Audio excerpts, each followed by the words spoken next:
So impervious, that's a term that's usually kind of foreign to most end-use customers. They don't know what that means, but Right. they want to put all this stuff on the lot and all this, great parking and pavement, and then you bring up impervious and, what is that? Right. There. In addition to impervious, there's another thing called FAR, floor area ratio, and those things can kind of kill a certain plan from going onto a certain property.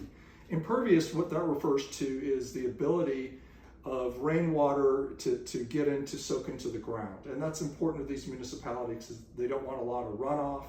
And so they have based on the zoning, is it R1, R2, R3, and all these different zonings, depending on the municipality, they will give you a certain percentage of impervious. And what's impervious would be your concrete, your roofing, so thus your patios, all those will count against you. Does pool count towards that? In most municipalities, they do count the pool as impervious, even though water can go in a pool.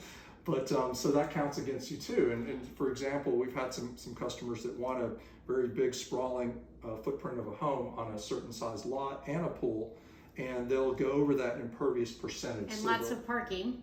Exactly. So in some cases, there are ways to deal with it. The parking, you could do pavers, which give, in most cases, they'll give you 50% credit for having pavers. So there's some creative ways to work around. There can be. But it's still important to talk with the right people and make sure before you buy that property if you can do everything you want to do there. And then the floor area ratio is another.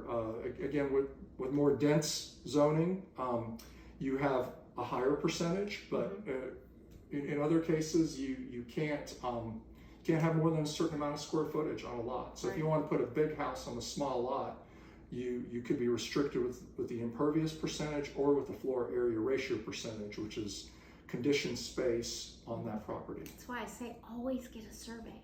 Always.